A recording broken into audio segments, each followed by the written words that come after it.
We began a scenario where Zamasu is from Universe 7 instead of 10. While he didn't really change the Buu saga, him being present is going to set some other things into motion. What'll happen from here on out? We'll cover all that and more in the second part of What If Zamasu is from Universe 7. A few years pass after the Buu saga. Battle of Gods begins. Zamasu is uninvolved, but he of course hears of it. Beerus has awoken, why wouldn't he hear of it? So, he's finally active again. He watches from his planet. First, the laziness of Beerus kind of annoys him. He knows by now that Beerus sleeps for a while. I mean, he's been working under Shin for a long time. But seeing it happen time and time again, especially after the threat of Majin Buu, it rubs him the wrong way. But it's not like he could really do anything about Beerus, that's just how he is.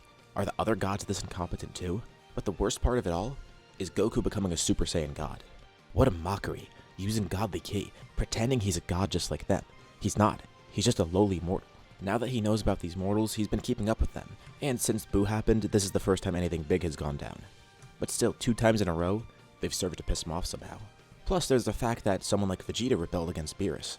Now, while Zamasu doesn't fully approve of Beerus, watching Vegeta rage out and fight him, and watching Majin Buu still be around and piss Beerus off, that also serves to anger Zamasu too. But the strangest part is, Beerus doesn't kill anyone. No one gets a punishment afterwards. Though I think before we go any further in the story, there is something else we need to cover. Let's go over to Trunks' timeline. Wait, what's happening there? Nothing's changed yet with Zamasu. Right, nothing has changed yet. But Zamasu being from Universe 7 in the present timeline would of course mean he's from Universe 7 in the future timeline too. In the future, Babidi and Dabra are about to strike, so Shin goes to Earth and they start to train Trunks. This is the first time Zamasu meets Trunks. He's not really fond of having a mortal here.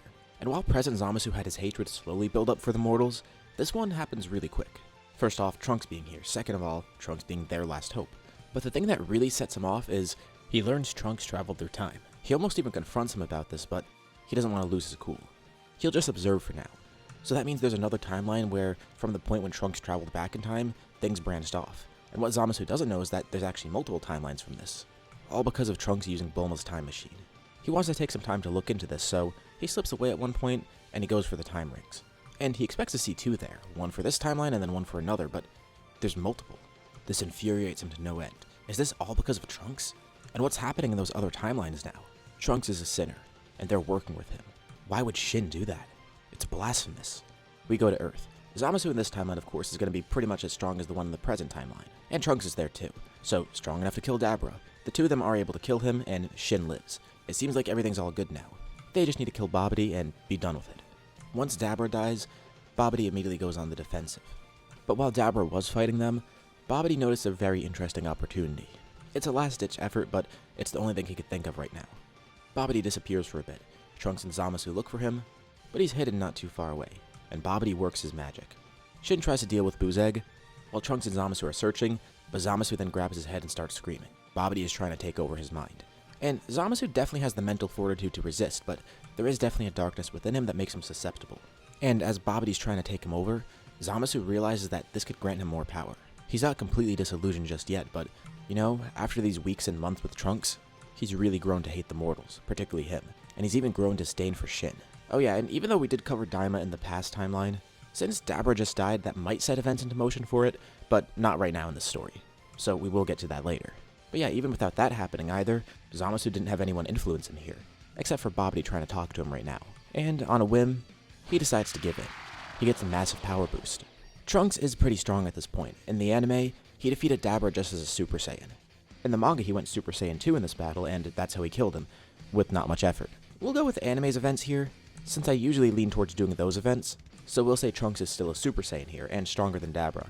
How much stronger is hard to say, but if we're going with Zamasu being equivalent to Super Saiyan 2 Goku in this arc, which again is a low ball, I think with the Majin boost, either way he would become too strong for Trunks to fight, because that's exactly what happens. He becomes possessed, and an M appears on his forehead. Shin can't believe it. Did Zamasu seriously give in? And no, Zamasu says that Shin gave in, giving in to the whims of the mortals, and letting their sins go unchecked. A keyblade appears around Zamasu's hand. He walks towards Trunks. And Shin then stands in front of him, with his arms stretched out. He doesn't know what's going on with Zamasu, but this isn't like him, and he's not going to let him do this. Zamasu hesitates for a second, but then smirks. Alright, if that's how he wants this to go, that's fine. Zamasu quickly slashes his hand. Trunks only sees a flash of light from it, and then Shin falls to the ground lifeless. He'll do a much better job as Supreme Kai. Babidi then teleports back in and starts cheering. This is great. Zamasu's doing an amazing job. And he gets really cocky, telling Trunks that it's over for him. But as Babidi's celebrating, a ki blast flies towards him. Zamasu kills him without even looking. Babidi served his purpose, giving Zamasu more power and unleashing those intentions that he buried deep down. Now he could truly go along with his ideals. Ironically, Zamasu actually does have a pure heart, but that's when he fully gives into the Zero Mortals plan because he thinks it's truly righteous. So at this point, since he's so conflicted, I think he would be susceptible to Babidi, but once he fully decides to go along with the Zero Mortals plan, that's when he gains true heart purity. Because right now, he believes these thoughts are kind of wrong to have, but when he's fully turned evil, he believes they're righteous. He believes there's nothing wrong with them. He's impure right now, but going down the path to purity. Zamasu lifts his Keyblade up, and then swings his arm down at Trunks, but Trunks catches his arm, and his aura explodes. Seeing Shin die, Trunks transforms, going Super Saiyan 2 here. He kicks Zamasu away, and Zamasu is impressed. He's seen Trunks' potential, he knows how strong he is and that he could have grown even stronger. But now the real fun could begin. The two of them begin their battle. Trunks is fighting with the Z-Sword right now, and he tries using it against Zamasu, but Zamasu is strong enough to fend against it. I think it's fair to say here that Majin Zamasu and Super Saiyan 2 Trunks are about equal. I really don't think that's crazy to say, though Zamasu has a much more versatile kit. At one point, Trunks swings the sword at Zamasu, and he catches it. The sword cracks a little bit, and concerned, Trunks draws it back, and this serves to make Zamasu even angrier. The sacred Z-Sword. Look what Trunks did to it. Had he not rebelled, this wouldn't have happened. Trunks is the greatest sinner he's ever seen. And Trunks calls Zamasu a hypocrite. Look what he just did. He just killed the Supreme Kai. And Zamasu says he simply wasn't doing his job. He has been thinking for a while.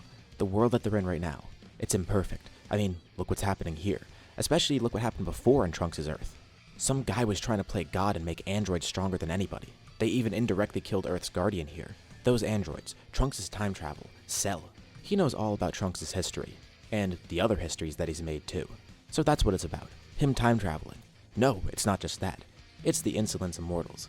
While Zamasu hasn't seen it much, he tells Trunks it's because so many mortals died here on Earth anyways. The strongest ones are gone, and they probably would have been insolent too. And Zamasu tells Trunks he's glad that he partially failed. He helped purge some of the mortals. Well done. This serves to anger Trunks even more, and the two continue fighting. But what they don't realize is that Buu is still collecting energy, even without Babidi there. And the two of them sense a terrifying presence. Buu is unleashed, and when Zamasu sees this, he simply laughs. Well, he wasn't planning on that, and the M disappears from his forehead too. Without Babidi around, he retains the power, but he doesn't have any of the influence. Plus, his mind is completely unclouded at this point. He's just regular Zamasu, completely evil. And this tells Trunks everything he needs to know. Zamasu was harboring these thoughts deep down. This is just the normal him. What's he gonna do about Buu though? Nothing. Buu could be a useful idiot for him. He simply wishes Trunks good luck. He teleports away to the sacred world of Kai, trying to plan his next move, while Trunks is left to deal with Buu alone. In Zamasu's eyes, Buu can cleanse everything, and Zamasu will birth a new universe once he deals with Buu. But he needs to get strong enough to do that first. Maybe he already is right now. He doesn't know for sure until he fights Buu. But he'll let Trunks find that out. Right now, he's gonna check the time rings. Trunks retreats, knowing he can't fight Buu, and knowing that everything will be lost again. With no other options in mind, he knows that he has to go for the time machine. But there's not enough fuel. They still need more. Now, Bulma could refuel it, but it's gonna take some time. And with Buu unleashed, he doesn't know what's about to happen. Maybe they won't get that opportunity. Maybe Buu will just destroy Earth as a whole, instead of slowly killing people like the androids. The good thing is, he's doing the latter because it's innocent Buu. He's a lot more childlike, and while he is causing destruction, it's a lot slower. Trunks pulls out his sword, remembering it cracked before. But when he looks at it closer, he notices that there's light coming out of it. What's the secret behind the sword? It almost broke against Zamasu even with Trunks empowering it with his ki. Is it just a really heavy sword? Trunks puts more of his ki through it, trying to see if he could form a Keyblade like Zamasu did. In case the sword breaks, he needs to be able to use another sword. But as he does so, the glow from the sword grows stronger and stronger. Him putting ki into the sword puts ki into somebody inside the sword. And then, it cracks more. More light shines through it. And the sword snaps in half. Trunks jumps back, wondering what just happened, but to his surprise, he sees an old man there. He looks like a Kaioshin. Elder Kai thanks him. He's been trapped in there for so long. He's not sure how or why Trunks broke the sword, but it's good that he did. There is a big moment of confusion for Trunks, but eventually they start talking, and Elder Kai learns of everything that's happened so far. Okay, now he's not really glad to be unleashed. He should have been kept in there for his safety. Buu is unleashed, and Shin is dead. There's another Kai out there who's evil now. And besides Buu, he might be the strongest person around. Left unchecked, both of them could be a problem, but Trunks is here as their last hope. And Elder Kai has an idea that might help out. But it's gonna take some time, though. Trunks says he'll do anything. He trusts Elder Kai. He needs to avenge Shin, stop Zamasu, and stop Buu. About a day later, Buu is mindlessly walking around his city. He hasn't destroyed much. He's just been pillaging things and stealing food from everywhere. So he actually hasn't killed many people. And the people he has killed are just people that he turned into candy and ate. So Trunks finds him pretty quickly, and he's in an evacuated city, raiding a bunch of restaurants and bakeries. It angers Trunks to no end to see another empty city. It's just like with the androids, seeing another ghost town. He catches Buu's attention, and then leads him out of the city just in case. They should still keep it intact. And once they're out of the city, Trunks doesn't hesitate. He powers up, showing off his newest form, Ultimate. It's funny, he only unlocked Super Saiyan 2 just about a day or so earlier. And now he has another form on top of that, which is much better. With ease, he kills Majin Buu, destroying every little bit of him. He doesn't even know if Buu can regenerate, but he's learned his lesson with Cell. Anytime he's killing someone, he needs to destroy every little bit of them. Trunks is happy. That wasn't too hard to deal with thanks to Elder Kai. At least Earth and the universe is safe from Buu, but Zamasu is still out there, and soon enough he's definitely going to find out that Buu was killed, right? They need to go after him right now. And Elder Kai tries to find Zamasu. With Trunks' power, he should be no issue. But as Elder Kai looks around, he doesn't see Zamasu anywhere. First he checks the sacred world of Kai, but he's nowhere to be seen. He looks in his crystal ball trying to find him anywhere in the universe, and he's just completely gone. It's like he went to a completely separate universe, or something else. And Trunks wonders, is he going to go around killing the other gods? And yeah, that's exactly what he's doing. Working at a rapid pace, covertly killing the Supreme Kai. He does this completely alone, and it's not really too hard. He's much stronger than a lot of them. And now, not only is he the Supreme Kai of Universe 7, but he's just the Supreme Kai. Actually, he's the highest god in any universe, besides Zeno and the Grand Priest. Without their gods of destruction, the angels are all now inactive. A few weeks pass by this point. Trunks and Elder Kai don't know what they're supposed to do here, while Zamasu is enacting his Zero Mortals plan. And curiously, he checks some of the time rings, looking at what each timeline is like. And they're all anomalies caused by Trunks, just a bunch of repeats, but there is one timeline that stands out. This is the one that this Trunks traveled back to. Also, another time traveler came here. This is where Cell took his time machine to. So naturally, Zamasu wants to check this. And here, Beerus has awoken. There's a Saiyan on Earth named Goku, who he heard about through Trunks, but he doesn't really know much about him. And he's become a godly figure apparently, a Super Saiyan god. So why did Zamasu come here? Well, for one, he wanted to understand what Trunks was doing. And two, he thinks he might need an ally here. And what better ally than himself? The one here definitely has to be radicalized. Given a few weeks have passed, Zamasu has worked pretty quickly, and he already knows what he needs to do. After killing the other gods, he was able to summon Super Shenron and wish for immortality.